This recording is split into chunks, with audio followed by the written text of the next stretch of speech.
काही नाही म्हणे, काही अंतरावर गोपीचंद नावाच्या राजाची नगरी आहे आणि त्या राजाकडे 5-6 महिन्याला मी भिक्षा मागायला जात असतो. एकदा भिक्षा मागितली की 6 महिने कोणाला भाकरी मागायचं काम नाही, इतकं राजा द्रव्य देऊन टाकतोय. तर ज्या महाराजाने विचारलं त्यांना समोरचा वाटसरू सांगत होता मी गोपीचंद राजाकडे चाललो. तर झोपलेले महाराज म्हणले ते भिकारी गोपीचंद का? वाक्य नीट आहे का? त्या वाटसरूला काय म्हणले महाराज? तो भिकारी गोपीचंद का? इतका राग आला मदन बुवा त्या माणसाला. ते म्हणलं ए महाराज हिशाबात बोल, भाकर दिली म्हणून तू हातपाय दाबायला लागलो. अरे तुरेव चालते, अरे तो भाकर दिलीस म्हणून तू हातपाय दाबायलो आणि एवढ्या मोठ्या राजाला भिकारी म्हणतोस? काही ठोक आहे का तुला? आथरून उचललं दुसऱ्या झाडाखाली. अरे झोप ना, काय म्हणला तू? यासारख्या महाराजाजवळ कशाला थांबायचं? गोपीचंदावर किती प्रेम होतं त्याचं. हे कोण होते?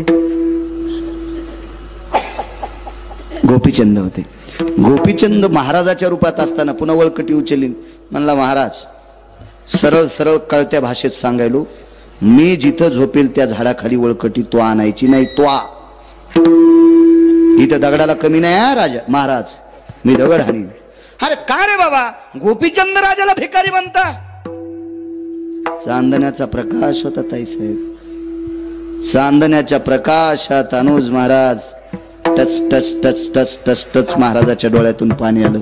काय म्हणावं भिक्षुक्यानं? म्हणला रडून जिरूच नकोस. हा गोपीचंद राजाला भिकारी म्हणला ना, आता रडून जिरवायला रे महाराज. महाराजानं सांगितलं बाळा मला अश्रू याच्या करता आले, तुझी गोपीचंद राजावर किती श्रद्धा आहे. माय बापा समान मानतो म्हणे त्या राजाला. अरे माय लेकरावर जितकं प्रेम करते इतकं प्रेम करणारा राजा गोपीचंद आहे. महाराज तुम्ही त्याला भिकारी बनलात. महाराजानं सांगितलं बाळा ज्या गोपीचंदावर माय बापा इतकी श्रद्धा आहे तो गोपीचंद मी आहे. पाय धरले. महाराज आपलं राज्य कोणी नेलं? कोण नाही नेलं. 1800 पत्न्या कोण नाही नेल्या. मुलगा कोण नाही नेला. त्याला राज्य दिले, आहे ती संपत्ती पत्न्यांच्या स्वाधीन केली. प्रपंचातलं वय संपलंय. संसाराच्या तापे तापलो मी देवा, करिता या सेवा कुटुंबाची. कौरव करू कौरव करू फलकट तो संसार, इथे सार भगवंत. आईशे जागवितो मना, सरिशे जना सहित. नको म्हणले आता. मग तुम्ही हा जोग घेतलाय. ऐक म्हणे 1800 पत्न्या, राज्य स्वराज्य, समुद्र वलयांकित साम्राज्य, हे सगळं उपभोगत असताना विटेवरच्या मालकाचं आणि काशीतल्या मालकाचं नाव तोंडाला येत नव्हतं. ते सुख देवाचं भजन करण्याकरता अडथळा करत होतं. म्हणून त्या सगळ्या सुखाला लात मारली आणि आता महात्मा झालोय म्हणून मालक पहिल्या कडव्यात म्हणतात सुखा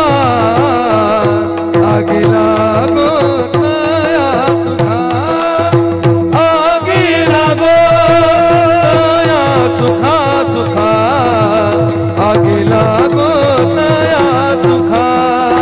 आगे लागो नया सुखा, आगे लागो नया सुखा, आगे लागो नया सुखा, आगे लागो नया सुखा. जेणे हरी नये मुखा, जेणे हरी नया मुखा,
हावली करून दिलं राज्य.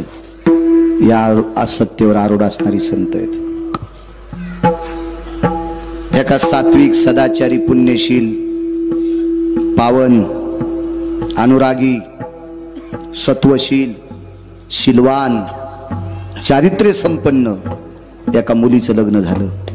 किती पदव्या लावल्या? आता पदव्या किती लावल्या? ह्या सगळ्या पदव्या कमी पडतात. इतकी अधिकारी मुलगी, शीलवान, चारित्र्यवान, कुलवान, सात्विक, सदाचारी, पुण्यशील, ह्या पदव्या फार कमी, आता फार कमी. इतकी अधिकारी मुलगी. तिचं नाव होतं राजाई. राजाई श्रीमंत दामो शेट्टींची सुनबाई, श्रीमंत नामदेवरायांच्या धर्मपत्नी गोनाबाईच्या सुनबाई. काय राजाई नावाची माऊली असेल. ती अशा श्रीमंताची पत्नी होती की तिच्या मालकाला पंढरपुरातला मालक बघितल्यावर थरथर कापत होता. पाषाणाची मूर्ती कापे थरथरा, देवी भरा भरा नाम्यात, देवी भरा भरा नाम्यात. पाषाणाची मूर्ती कापे थरथरा, देवी भरा भरा नाम्यात, देवी भरा भरा नाम्यात.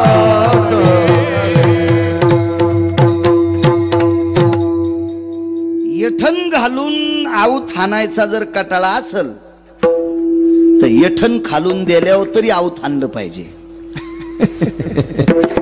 आहे का नाही? वा वा. मला कधीच गध्याला चोंभाळायचा नाद नाही. गाईला चोंभाळावा, नसली दुधाची तर शेण तरी देते सडा टाकायला. सडा टाकायला अंगण जर शिमिटाचा असेल तर खत घालायचा कापसाला. म्हशीला चोंभाळा, गध्याला काय चोंभाळाला आता आणतं ते. काय प्रमाण म्हणजे? पाषाणाची मूर्ती, पाषाणाची मूर्ती कापे थरा थरा, जेवी भरा भरा नाम्यास दे. काय श्रीमंत मालक असेल, जिच्या मालकाला पंढरपुरातला मालक थरथर कापत होता, जेवत नव्हता. केली म्यांघोळ नाही मी ओंगळ, केली म्यांघोळ नाही मी ओंगळ.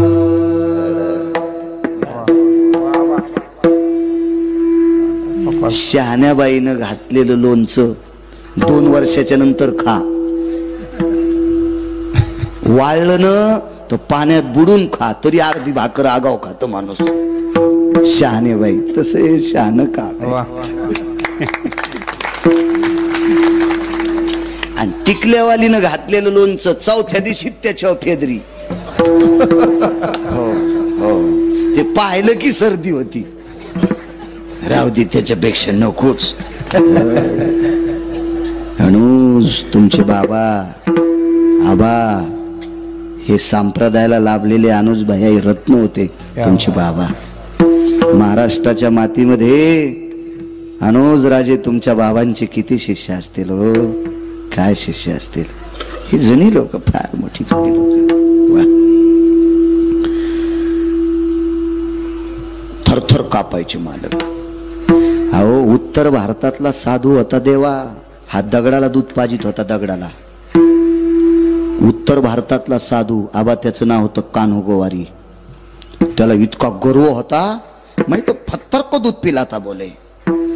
तर साध्वी जनाबाई म्हणल्या, आपल्या मुक्ताई साहेब म्हणल्या, झिपरिया दाढीच आलेली त्याची. त्याच्या जटा धरायला 200 शिष्य होते. पैशावालं होतं ना ते.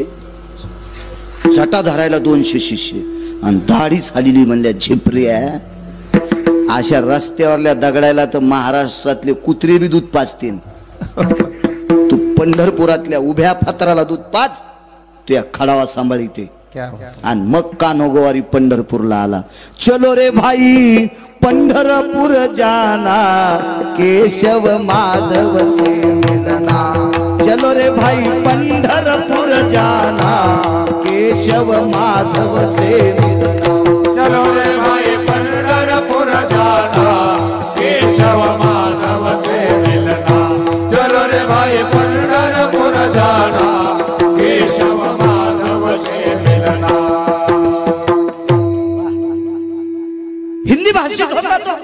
चलो बरे पंढरपूर को जाना है। केशव माधव से मिलना, विठ्ठल माधव से मिलना, विठ्ठल माधव से मिलना।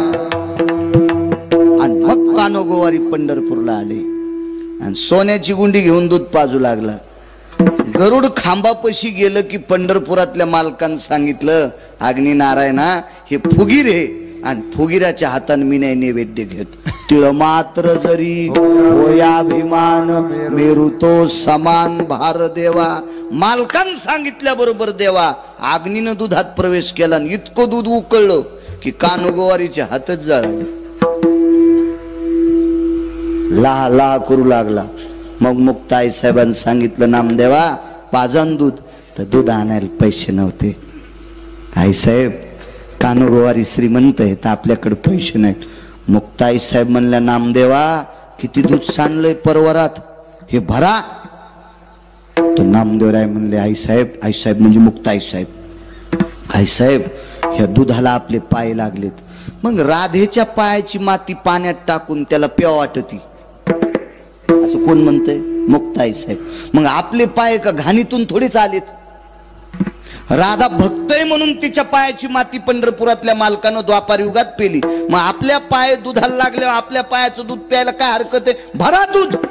नामदेवरायला सांगितलं, वंजळीन दूध भरलं आणि देवाकडे चालले। मग ताई साहेब म्हणल्या, नामदेवा त्याला गरज असली तर खाली येऊन पेन। हे कोण पाहत होता माहितीये का? कानोगोवारी, दाढीन गिढीन, हो 2.25 किलो तर सोनं होतं गळ्यात त्याच्या, हो असं दिसायला बोक्यावानीच उगा, वा नुसतं दूध प्याचा देऊन असं कानोगोवारी असं पाहू लागलो। म्हणजे हे भगवान नीचे आएंगे, बोले हे तो पत्थर के भगवान है, कैसे आएंगे? आणि मग नामदेवराय खालून म्हणतात, दूध पिवो मोरे गोविंद लाला, दूध पिवो मोरे गोविंद लाला। बऱ्यापैकी चांगलं, कोणती गाय कोणता बछडा घरी गेलो म्हणू आपण ते पुन्हा। विटेवरचा मालक खाली आला।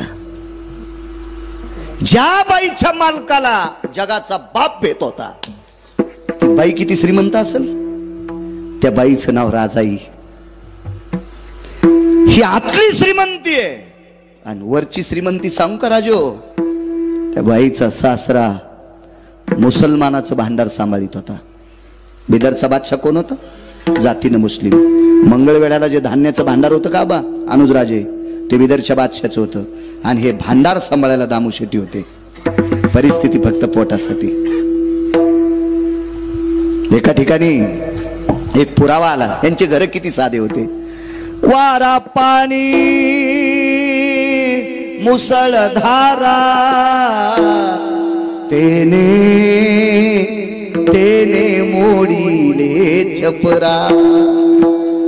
वारा रे पाणी मुसळधारा, तेने मोडीले छपरा। केळीवरी नारळी घर चंद्रमोळी, जाणत से आली रामयाची। साधं घर आणि इकडची श्रीमंती बघा, देव भेट होता, देव देव देव घ्यायचा। वजनदार सात्विक सदाचारी पुण्यशील स्त्री राजाई, संत शिरोमणी नामदेवरायांच्या धर्मपत्नी। मला वाटतं या माऊलीला 4 पुत्र झाले ना। नारा विठा मोना माता हे दोघे पुत्र, नारा विठा मोना माता हे दोघे पुत्र, जन्माने पवित्र त्यांचे वंशी, सदा माता माता बापले, दामना माता बापले। नारा विठा मादा 4 जन्मले ते वंशी। नामदेवरायाच्या कुळात, दामोशीटीच्या कुळात हे 4 नातू जन्माला आले। 4 चौघांपैकी एकाला मुलगा झाला. त्याचं नाव होतं मुकुंद. नामदेवरायाचा वंश पुढे मुकुंदाचा वाढला. मुकुंद. काय नाव असेल नामदेवरायाच्या ज्येष्ठ सुनाचं?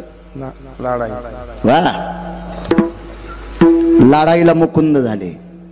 हो, आपल्या वंशावळी, संतांच्या वंशावळी पाठ ठेव जा, कल्याण करेल देव तुम्हाला. जे भक्त चरित्राते प्रशंसती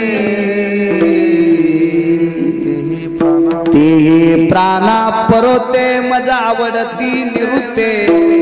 जे भक्त चरित्राते प्रशंसती. पंढरपुरातल्या मालकाला जीवापेक्षा जास्त आवडतात. आपल्या संतांची यादी अंतःकरणात ठेवा. मुकुंद नामदेवरायाचे पुढे नातू, तिथून पुढे मला वाटतं आता 14वे का 15वे वंशज नामदास महाराज वंशज त्यांचे.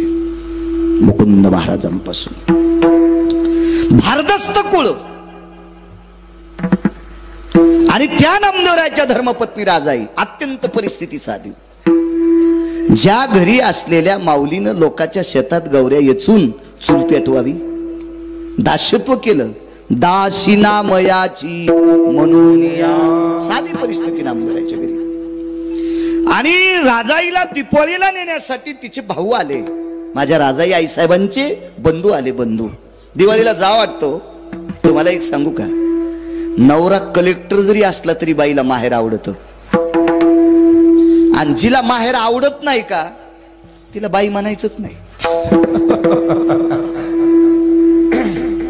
साडी नेसती, लुगडं घालती म्हणून बाई म्हणायचं. दीपावलीच्या सणा लेकी असाव.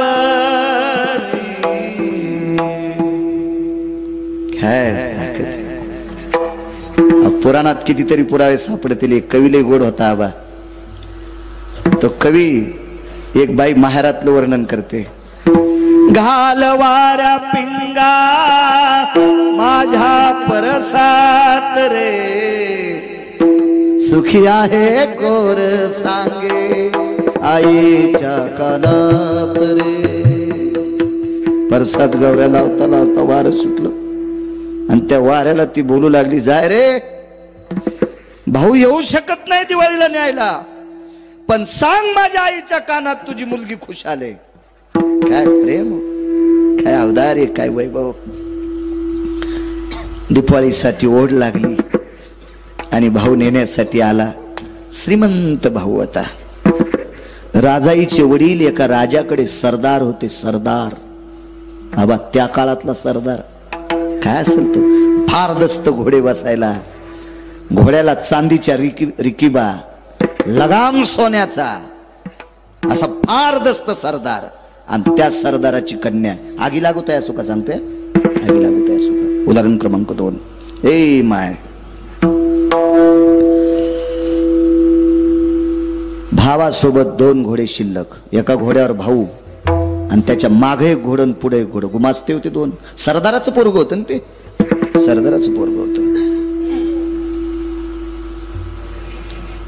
ए खजिने, बस बापू, बस बस बस बस बस खाली बस बस. दारात घोडे सोडले. विचारलं, दामू शेटीचा वाडा कुठे? वाडा कसं होतं? झोपडं होतं. भावाच्या लक्षात आलं, आपली बहीण आपल्या भावाने इतक्या साध्या घरी दिली. सोयरी कोणामुळे झालती? दिनाचा सोयरा पांडुरंग. ज्या वेळेला पंढरपुरातले मालक सोयरिकेला गेले त्यावेळेला राजाने विचारलं होतं, हे कोण आहे? बोले दुलेके. नवरदेव म्हणजे दुला. हे दुलेके मामा आहे बोले. पंढरपुरातला मालक म्हणला होता, मी नवरदेवाचा मामा आहे. बादशाहनं सांगितलं, सरदारजी देऊन टाका पोरगी.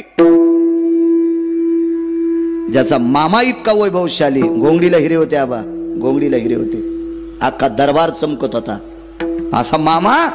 वा,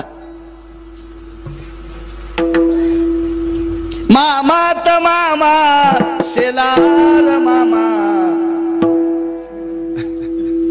आताचे मामा रिकामे. काय मामा होते. तात्यात तात्या रघुवीर तात्या, आताचे तात्या लाटीते चपात्या.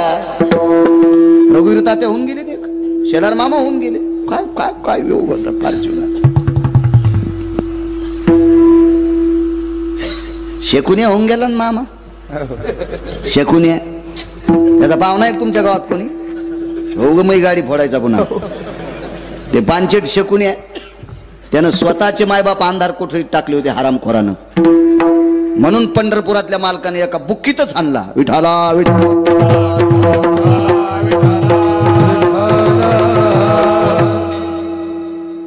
त्याला काय चोंभाळायचं रगिलाला. शकुनी नावाचे राजे होते, मुगड्या बस सुंबळ्या शकुन्या म्हणजाय त्याला.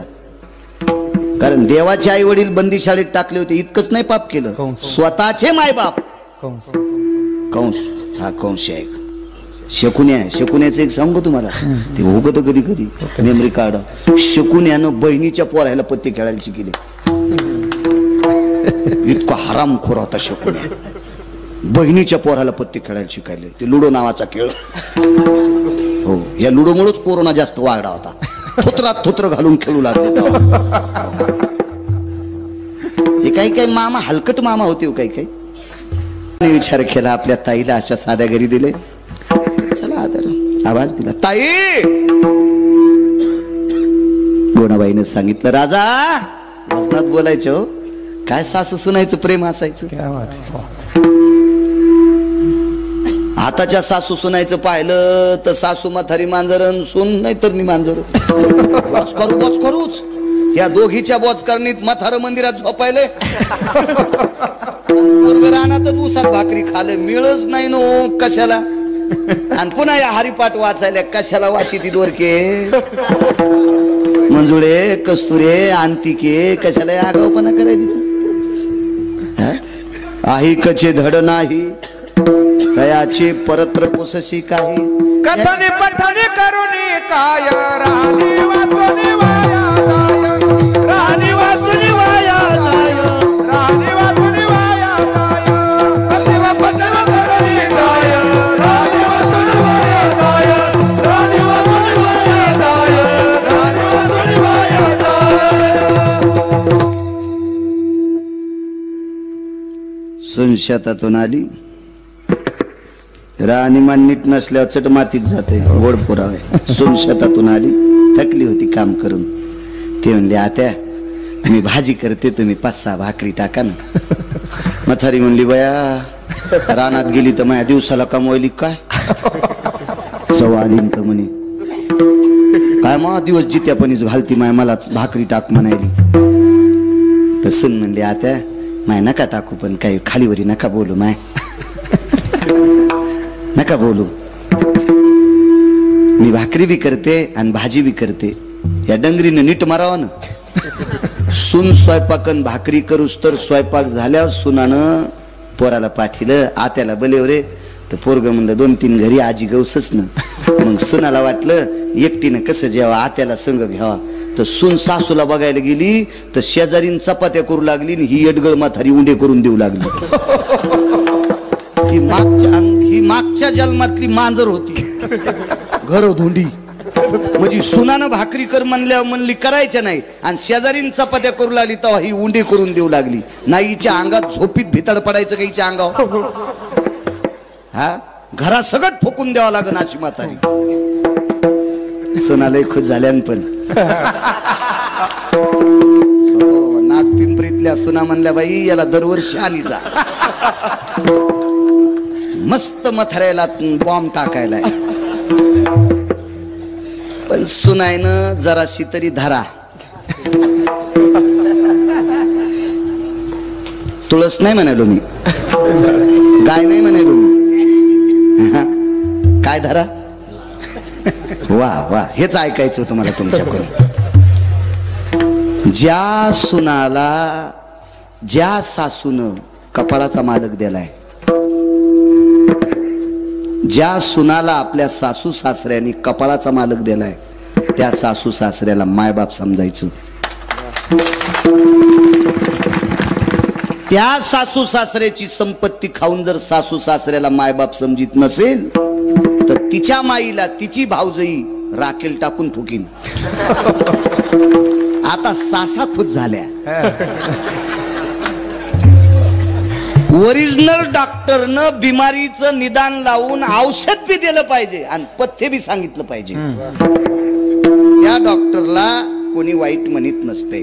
आता सुना खुश आणि सासू बी खुश. नाही झाल्यावर गिरगाव करावं, दगड तरी हाणायच्या नाही, मलाच म्हणला. संसारात चांगलं वागणं माझ्या माईंडनं सगळ्यात मोठं कीर्तन आहे. नंबर 1चं भागवत त्याला म्हणायचं, नंबर 1ची पंढरीची वारी म्हणायचं, नंबर 1चा यज्ञ त्याला म्हणायचं. जे संसारातल्या लोकांसोबत नीट वागत नाहीत, रक्ताच्या नात्यातल्या लोकांसोबत नीट वागत नाहीत, जे मायबापासोबत नीट वागत नाहीत, ज्यांनी संपत्ती कमवली त्यांच्यासाठी आपण नीट वागत नाहीत, आपण लोकांसाठी चांगले वागू शकतो का? आपल्याकडे योग्यता आहे का ती? पात्रता आहे का आपल्याकडे ती? घरातल्या लोकांसाठी चांगलं वागणं काय सुना असेल. आवाज दिला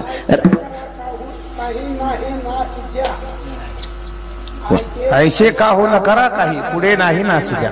वा चांगली गोष्ट आहे. वा वा छान. आपण त्यांना संग घेऊ. विठाला विठाला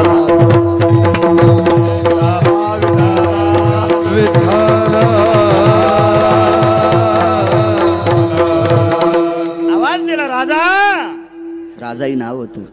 ए राजा जी जी आत्या बाहेर कोणीतरी बोलतय का ताई म्हणतय.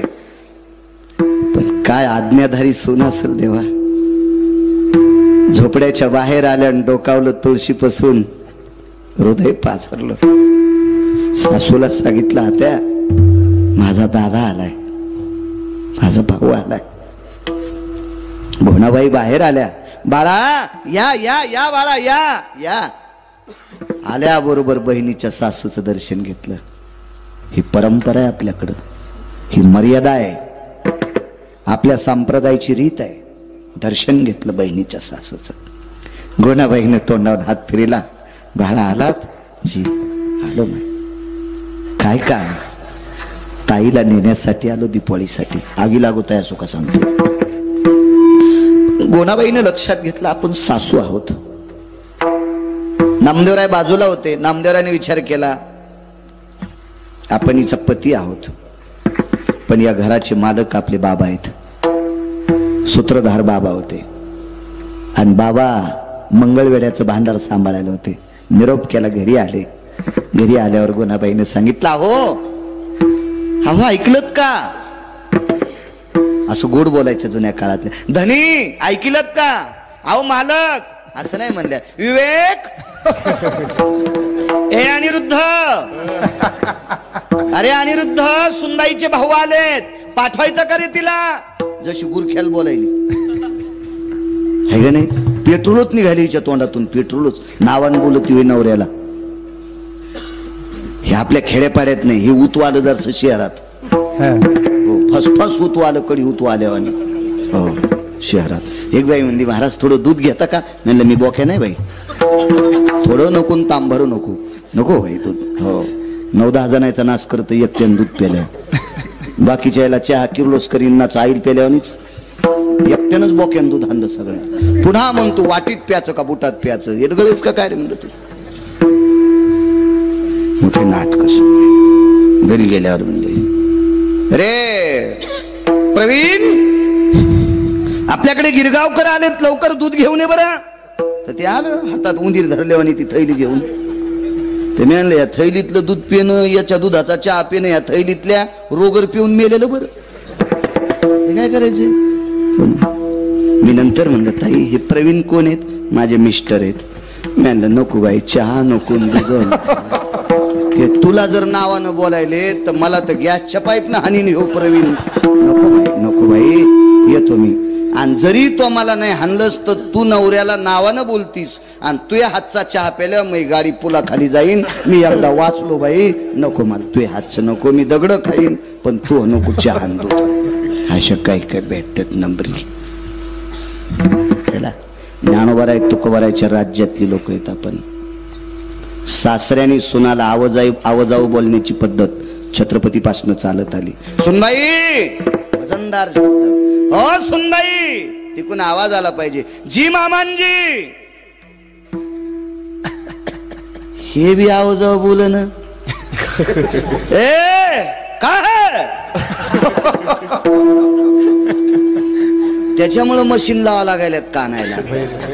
तुम्हाला एक सांगू का, ज्याचा पिंडात बदल होत असतो का त्याचा ब्रह्मांडात बदल होत असतो. आचारसंहिता आपण पाळायची, पुढचे पाळत असतात. वजनात बोललं पाहिजे, वजनात वजनात.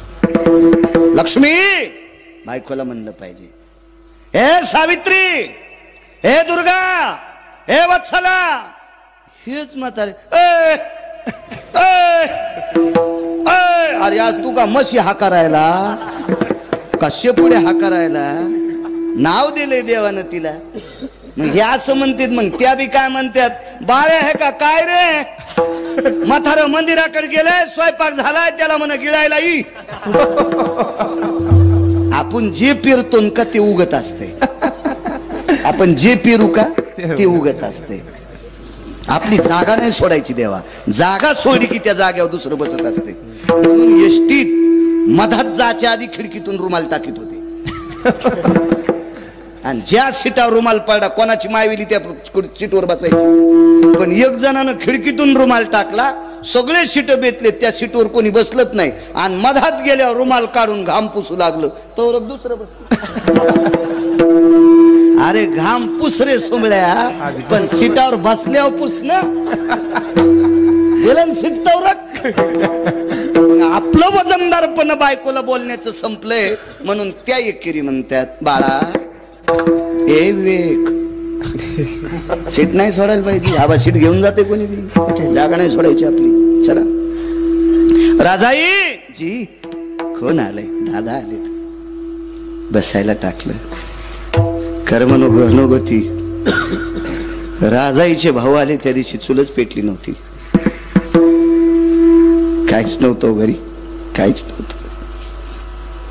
दामू शेट्टी आले, सुनबाईनं दर्शन घेतलं, तिच्या भावानं दर्शन घेतलं. दारात 2 गुमास्ते उभे होते घोड्यापाशी. राजाईच्या भावाचं घोडं धरून आगी लागत आहे असो का सांगतोय. दामू शेट्टीने सांगितलं, सुनबाई जा, अर्धा दिवस आपल्या बाबाकडे राहा, या जाऊन, या या या जाऊन. वाटे लावलं. पुढे एक घोडं, पाठीमागं एक घोडं, मधल्या घोड्यावर भाऊ आणि भावाच्या पाठीमागं बहीण. ताड ताड ताड ताड ताड ताड ताड ताड ताड घोडं निघाले. 1-2 मुक्काम पडले. बापू पोचलं तिथं घोडं. आईनं पाहिल्याबरोबर आनंद व्यक्त केला, माझी ताई आलीस बाई, आलीस माझी माय. माय बापाला लेकर लय आवडते, तू लय आवडते, किती आवडते लेकर माय बापाला. एका कवीचं गोडसं वर्णन आहे, गोडसं वर्णन आहे.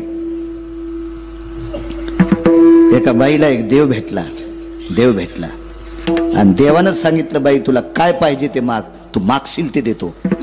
काय म्हणावं त्या बाईनं, देव जरी मज कधी भेटला रे, देव जरी मज कधी भेटला, जे हवे ते माग मना,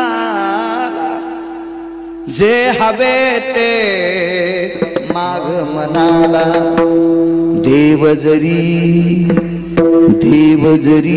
मज कधी भेटला. काय म्हणते ती बाई, मला जर देव कधी भेटला आणि ते जे आवडेल ते माग म्हणला तर एकच म्हणीन, माझ्या आयुष्यातले काही दिवस माझ्या लेकरा बाळाला जाऊ दे, माझ्या लेकरांना माझ्यातले आयुष्यातले दिवस जाऊ दे. तिला माय आणि बाप म्हणतात. काय आवडी असन पोरगी आल्याच्या नंतर, आलीच बाई, हो माय आले. माय बापाला लेकर किती आवडतात. माय मृत्यू पावली, माईचं पार्थिव लाकडावर टाकलेलं आहे. भरागडी नावाचा अग्नी दिला. मुलगा एकुलता एक होता. भराग्नी नावाचा अग्नी बऱ्यापैकी अंगाला झुंबल्याच्या नंतर आपल्याकडे एक मडकं फिरवायची पद्धत आहे. फिरविला घट. आई सांगतोय, आई कीर्तन वर्ष श्राद्धाचं नाही, मला आई सांगायची फक्त. आणि ज्या वेळेला मुलाच्या खांद्यावर देवा ते मडकं देत असतात, त्याला एक टपका मारतात, त्याला छिद्र करतात आणि तो गोल असं त्या प्रेताला, जळत्या प्रेताला पाणी टाकतंय. तर जळतं प्रेत काय म्हणतंय, दुरी सांडी दुरी बाळा वैशांतर बहुद्वार रे, जाळीली माझी काया तृण काष्टा समान रे. दुरी सांडे दुरी बाळा वैशांतर बहुद्वार रे. जळत असताना माय म्हणते आबा लेकराला, बाळा अरे लाकडासारखं शरीर अग्नीनं जाळले रे, तुला आहाळ लागेल, लांबून पाणी टाक. तिला माय आणि बाप म्हणतात.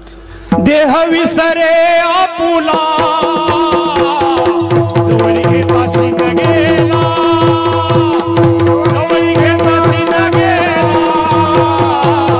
जवळ घेताशी न गेला. देह विसरे आपुला जवळ घेताशी न गेला, जवळ घेताशी गेला, जवळ घेताशी न गेला. वाह पुराव महाराज, वाह दमदार. तिला माय आणि बाप म्हणतात. फार मोठी ताकद आहे. याच्या पलीकडे सांगू,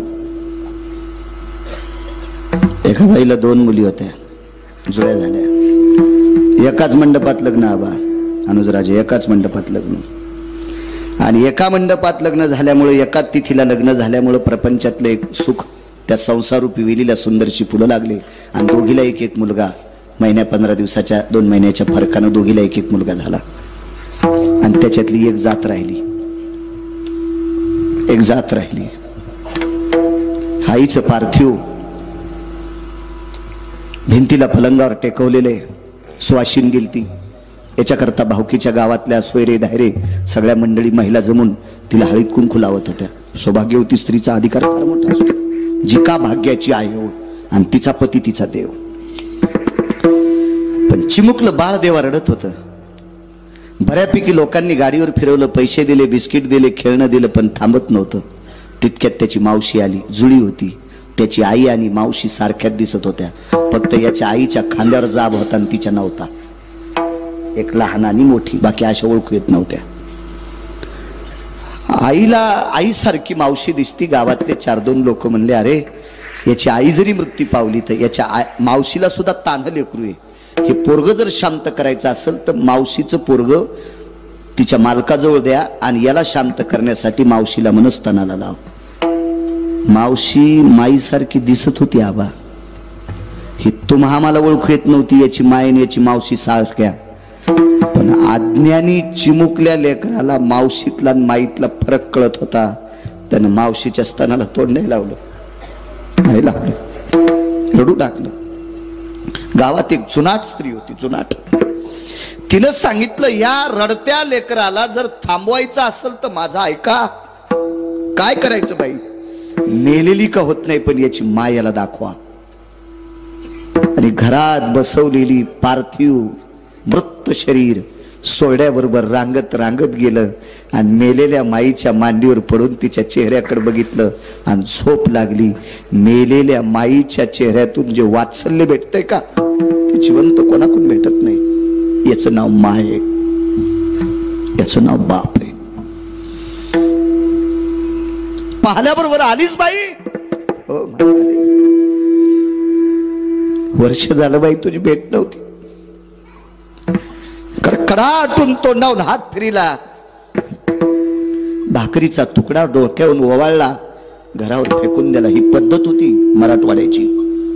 मुलगी घरी आल्याच्या नंतर भाकरीचा तुकडा डोक्यावरून फिरून कोणी घरावर टाकायचा. सदाव्रत विधी म्हणतात पक्ष्यांना, विडापिडा जाओ. फार सूत्र होतं त्या काळात, फार सूत्र होतं. गोडधड पदार्थ केली. मोठं घर होतं, आगी लागत आहे असं का सांगतोय. काय पदार्थ, तळील्या वरिल्या एकोची पक्वान. श्रीमंत सरदार आहे बाप.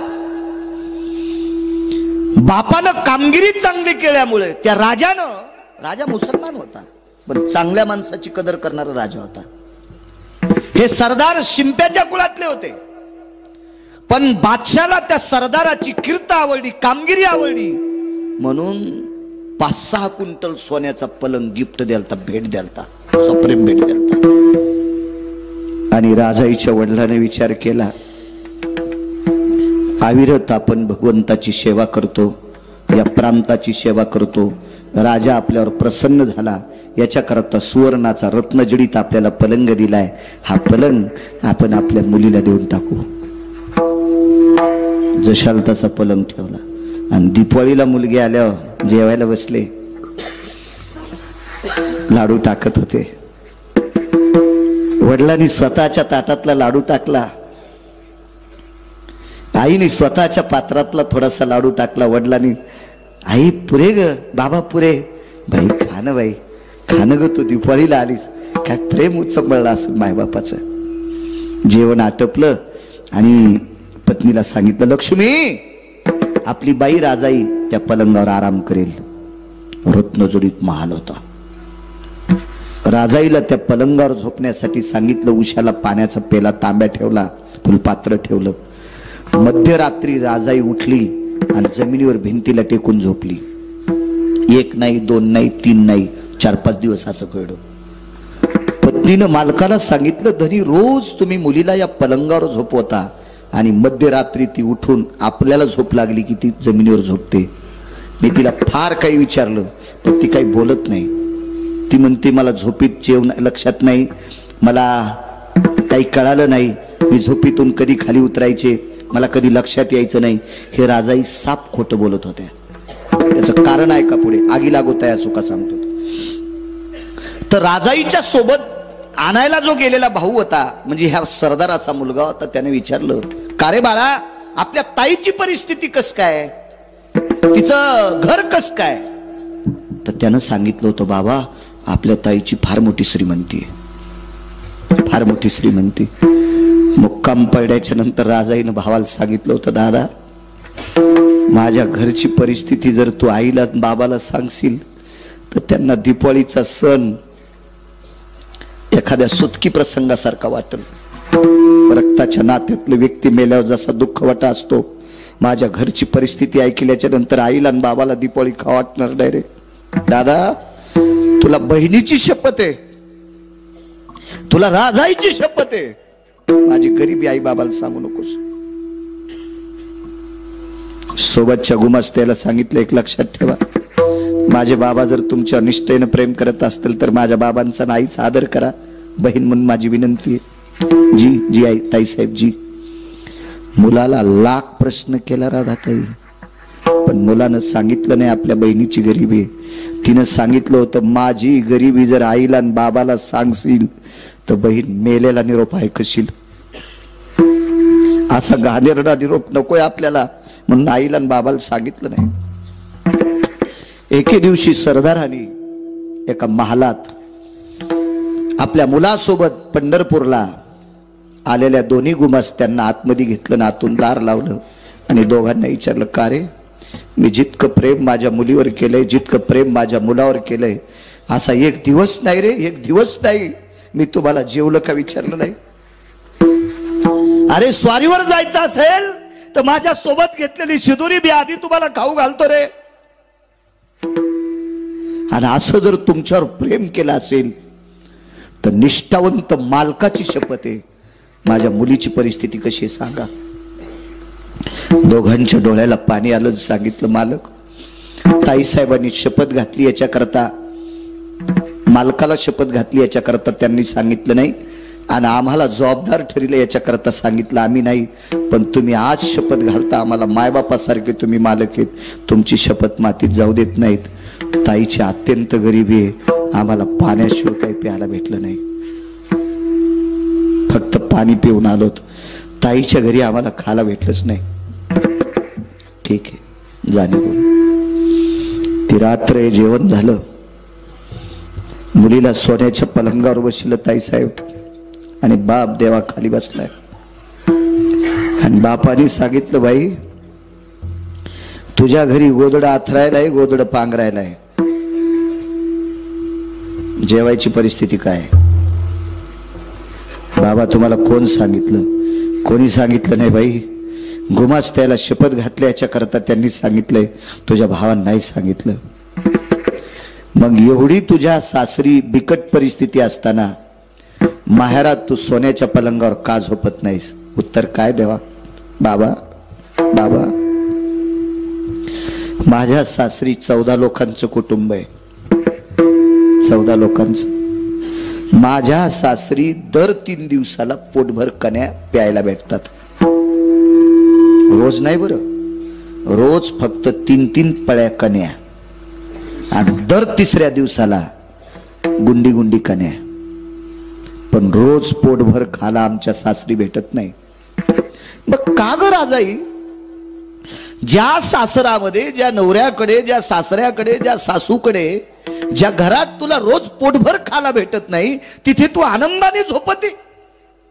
सोन्याचा पलंग आहे, हिऱ्या माणिकाची कोंदण केलेला महाल आहे, इथे तुला का झोप येत नाही? ऐका बाबा ऐका, माझ्या सासरी खाण्याचा दुष्काळ आहे, पण भजन भरपूर आहे. भजन भरपूर आहे. नामदेवाचे घरी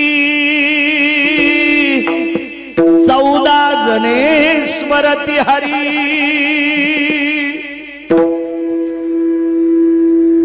आमच्या घरात 14 जण भजन करतात. सकाळचं भजन असते, संध्याकाळचं भजन असते. काही कामानिमित्त जर बाहेर कोणी गेले नसतील तर दुपारची धुपारती असते, दुपारचं सुद्धा भजन असते. बाबा झोपडे घरातून चांदण्या दिसत्या. तो दर 3 दिवसाला पोटभर खातो, रोज पोटभर भेटत नाही, पण पोट भरून भजन. पलंग सोन्याचा आहे, महालाला हिऱ्या माणिकाची कोंदण केली, पण इथं टाळ सुद्धा वाजलेला ऐकायला भेटत नाही. म्हणून या सुखाला आग लागो बाबा, या सुखाला आग लागो. म्हणून मालक पहिल्या कडव्यात म्हणा, अगिला घेतया सुखा, अगिला घेतया सुखा, अगिला घेतया सुखा, अगिला घेतया सुखा, अगिला घेतया सुखा, अगिला घेतया सुखा, अगिला घेतया सुखा, अगिला घेतया सुखा. जेने हरी नये मुखा, जेने हरी नये मुखा, नये मुखा, जेने हरी नये मुखा, जेने हरी नये मुखा, जेने हरी नये मुखा, जेने हरी नये मुखा, जेने हरी नये मुखा. होत होत गावीपती, मज होत गावीपती, मज होत गावीपती, मज होत गावीपती, मग होत गावीपती, मग होत गावीपती, मग होत गावीपती, मग होत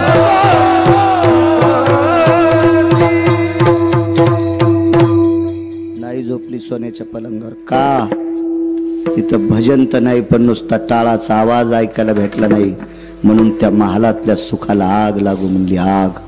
संत शिरोमणी नामदेवरायची पत्नी, हे जे सुख देवाचं नाव घेऊ देत नाही, त्या सुखाला आग लागू. राम वनवासाला गेले, 8:30 ते 10:30 व्हायला पाहिजे, आहे का नाही नियमन? 8:45 गळ्यात येणं आलता माझ्या, आहे का? माणसानं नियमन वागावं. ट्रॅक्टर किती महागायचं घ्यावं, पण आपला बांध आला की वळीला पाहिजे. आता आगाव पण आहे, बाकीच्या लोकांना त्रास देणं, आहे का नाही? मला वाटते 10:42 झालीत, पण 1-5 मिनिटात पुरावा सांगतो. पहिल्यांदा आलोत ना. हो. मला वाटतं एखादी बाई जर आपल्या इथं पिठाला उसण्याला आली, उष्ण पीठ मागायला बाया येत होते ना, तर डब्यात वाटी खुपसून नका कधी येईन, पण असं उधळून का होत नाही, पण दिलं पाहिजे.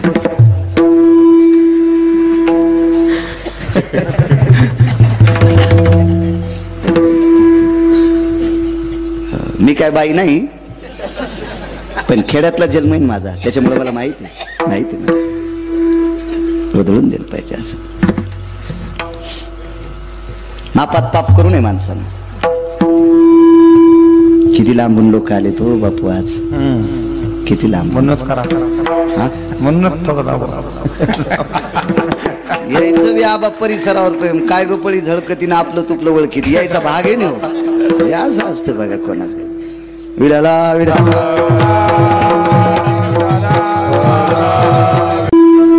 एक पुरावा सांगतो तुम्हाला. येत्या 22 तारखेला पंढरीतले मालक, 7व्या अवतारातले भगवान प्रभू रामचंद्र एका दिव्य मंदिरामध्ये विराजमान होणार आहेत. माझा मर्यादा पुरुषोत्तम ब्रह्मांडाचा नायक एका दिव्य वास्तूमध्ये विराजमान होणार आहेत 22 तारखेला, येत्या 22 तारखेला. म्हणून त्या 22 तारखेला ज्या ज्या गावातून माणसं आले त्या गावातल्या लोकांना पायाला स्पर्श करून विनंती करतो, त्या दिवशी आपल्या गावात दिवाळी साजरी करा. त्या दिवशी आपल्या गावात गुढीपाडवा साजरा करा. गुढ्या लावा, तोरणं लावा, रांगोळ्या काढा. बायकांनी हरिपाठ वाचा, गाथा वाचा, ज्ञानेश्वरी वाचा. गावातल्या मंदिरात भजन करा. शक्य असल्यास एखाद्या सद्भक्तानं त्या दिवशी कन्या घुगरीची पंगत द्या. मी म्हणत नाही बुंदीच करा, कन्या भाकरी काय, आमटी भाकरीची पंगत द्या, पण उत्सव साजरा करा. माझा जगाचा बाप एका दिव्य मंदिरामध्ये विराजमान होणारे त्या दिवशी विराजमान आहे. त्या मालकाच्या नावानं फक्त अर्धाच मिनिट भीक मागतो. श्रीराम जय राम जय जय राम, श्रीराम जय राम जय जय राम, श्रीराम जय राम जय जय राम, श्रीराम जय राम जय जय राम, श्रीराम जय राम जय जय राम, श्रीराम जय राम जय जय राम, श्रीराम जय राम जय जय राम, श्रीराम जय राम जय जय राम, श्रीराम जय राम जय जय राम, श्रीराम जय राम जय जय राम, श्रीराम जय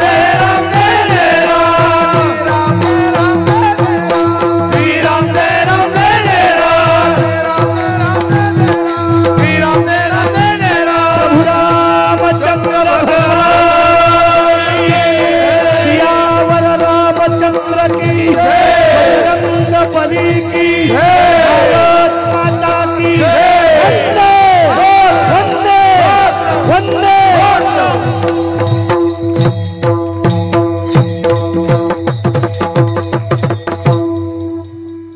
22 तारखेला तरुणांनी पांढरे पोशाख घाला. सुंदरसा कपाळाला गंध लावा. त्या दिवशी एक फार मोठा उत्सव माझा विश्वाचा मालक एका वास्तूत विराजमान होणार आहे. ज्याच्या कृपेने जग चालतं तो जगाचा बाप.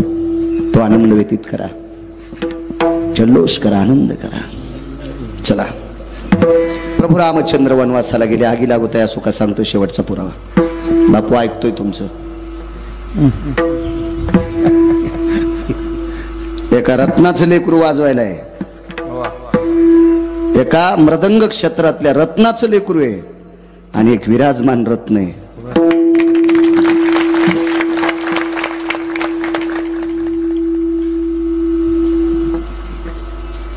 प्रभू रामचंद्र ताईसाहेब वनवासाला गेले.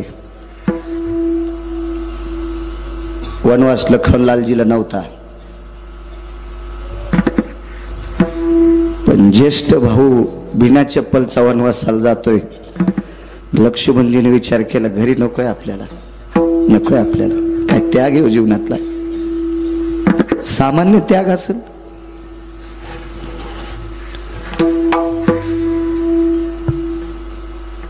आईचं दर्शन घेतलं लक्ष्मणजीनं.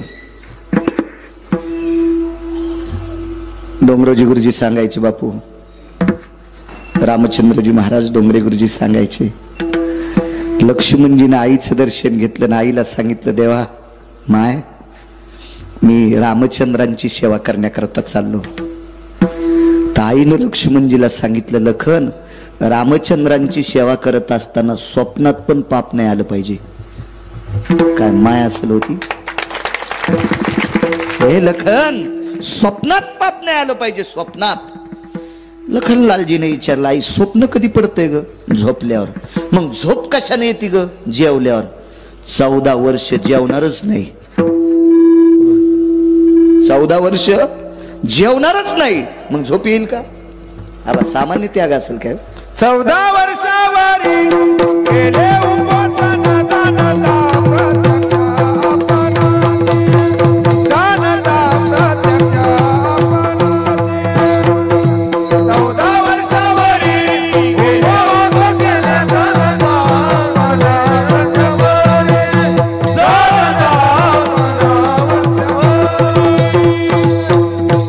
14 वर्ष उपवास केला, जमिनीला पाठ टाकली नाही. वा बापू पुरा वा. काही काही माणसाला कडी लावत गेल्या उभाट्यानं आवथाना वाटते. बाण बारीक करायचा ना. हे टाइम संपल्यावर असं लय उल्हास होतो आमच्या.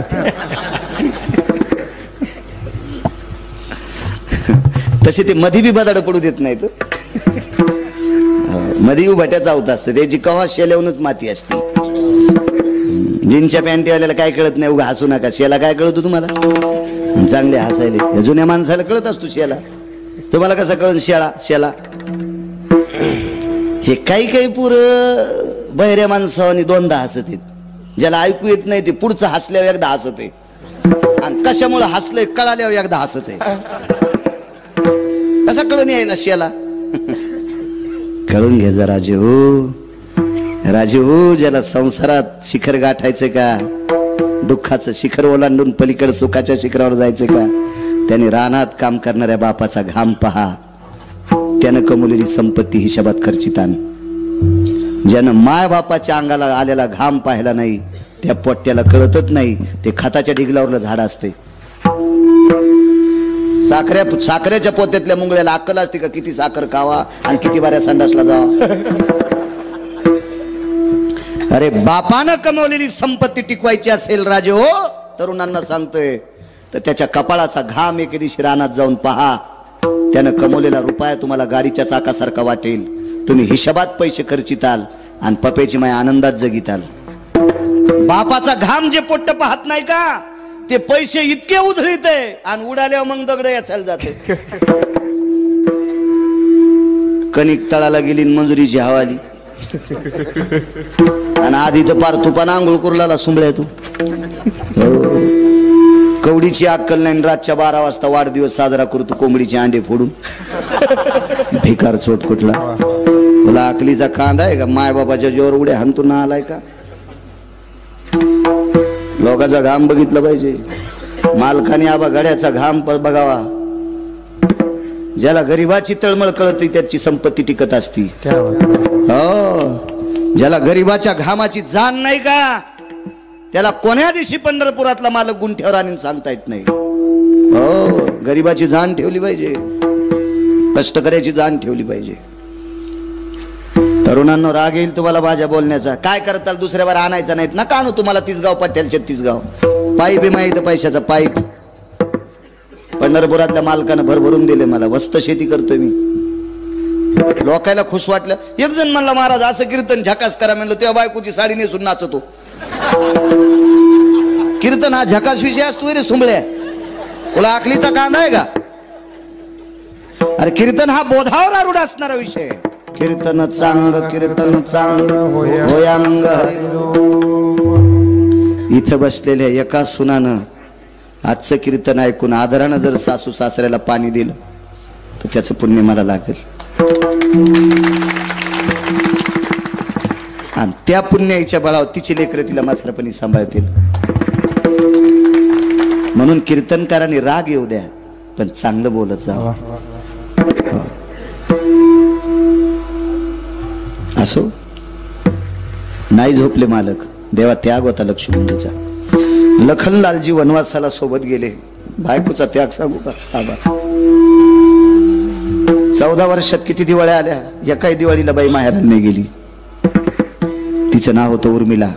खांबाला टेकन दिलं. राजा जनक स्वतः न्यायला आले. तर विहीनबाईला बोलावं कसं? आडवा पडदा लावला धोत्राचा. धोत्राच्या पलीकून कौशल्याबाई होत्या, जनकाच्या विहीनबाई, आणि अलीकून जनक. प्रणाम केला. विहीनबाई, उर्मिलेला न्यायला आलोय. कौशल्या आई साहेबांना सांगितलं, व्याही येत असेल तर घेऊन जा. चुलता उर्मिलेच्या महालात प्रवेश केला ना आवाज दिला, उर्मिला. नाही बोलली. ए उर्मिला, नाही बोलली. तिसऱ्यांदा आवाज दिला, उर्मिला, मी काका आलोय. खांबाला हात होता. असं पाहिलं, हालात काका? होय. काम काय ते पटकन सांगा, माझ्या साधनेत व्यत्यय आणू नका. राजा जनकानं सांगितलं, बाई तुला दीपोळीला नेण्यासाठी आलो. नकोय. माझ्या कपाळाचे मालक रामप्रभूंच्या जगाच्या मालकाची सेवा करण्याकरता वनात गेलेत. पाण्याचा थेंब पेत नाहीत आणि जगाचा बाप बिना चपलाचा कंदमुळं खाऊन फिरायलाय. आणि जिचा मालक वनात उपाशी आहे, अशा मालकाच्या पत्नीनं माहेरात जाऊन लाडू खावा, हे उचित नाही, उचित नाही. काका तुम्ही निघून जा. मी तुझ्यासाठी काही करत नाहीत काका. माझे मालक वनात आहेत आणि तुम्ही बोलत असताना भजन बंद पडतंय. तुम्ही लवकर निघून जा. त्याग केला त्याग सुखाचा, आगी लागत आहे सुखा.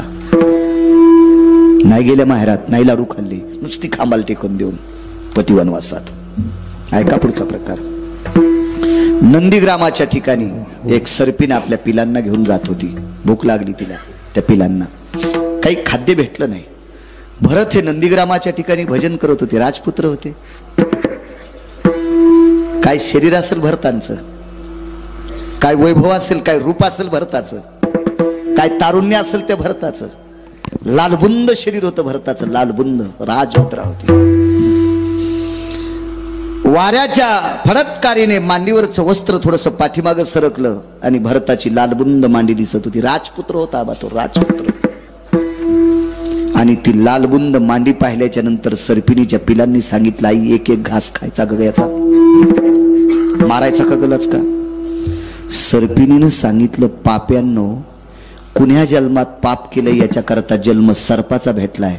आणि भजन करणाऱ्या साधूला जर खाल्लं तर नालीतल्या आळ्या होता. काय सर्पिण असेल होती? काय सर्पिण असेल? एक जण म्हणला, महाराज सर्पिणीला कस काय कळत आहे? म्हणलं, ती का तुझी चुलती थोडीच होती, लोकांच्या कोठ्यातलं शेण चोरणारी. अरे ती सर्पिण एका काळी एका साधूची पत्नी होती. पण एक काम चुकल्यामुळं सर्पाची जन्माला गेलती महाराज. सर्पाच्या योनीला गेलती. हे भंगिरी लोक आहेत का?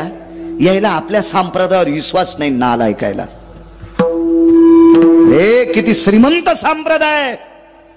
आवाज या संप्रदायातला तरु सोन्याचा आहे. जयाची हे द्वारी सुवर्णाचा पिंपळ.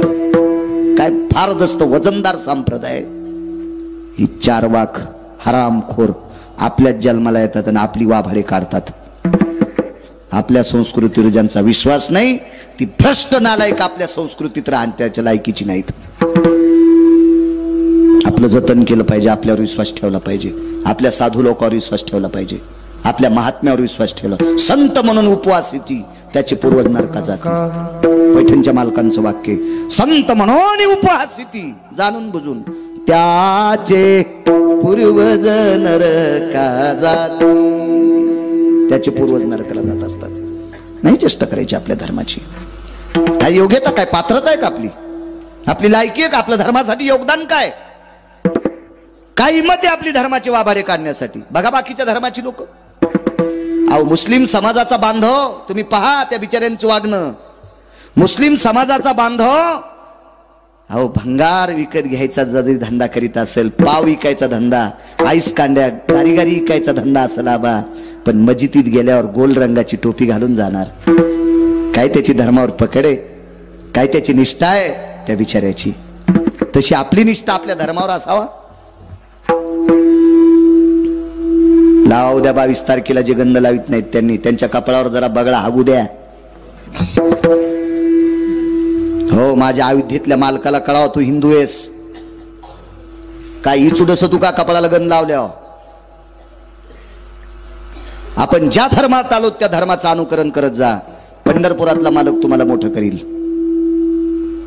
जाऊ द्या गिरगावच्या बाळ्याच्या शब्दावर विश्वास ठेवू नका, पण माझ्या ज्ञानोबाराय तुकोबारायच्या शब्दावर विश्वास ठेवा. लावचा गंध. गोपीचंद उटी तुळशीच्या माळा रमिरवती.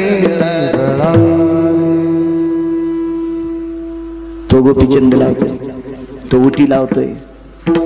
आपण त्याचे अनुयायी आहेत, आपण सेवक आहे. तो जगाचा बाप आहे, आपण त्याचे लेकर आहेत. प्रभूची लेकरे सारी, प्रभूची लेकरे सारे. आपण त्याची लेकर आहेत सज्जनांनो. त्याचं अनुकरण करा. त्यानं स्थापित केलेल्या धर्माचं अनुकरण करा. देव आपलं कल्याण करील. याच्यासाठी फार मोठी मोठी लोक थकून गेले. राजांनी बलिदान दिले. पाहे ध्वजेचे चिरगुट राया जतन करीता.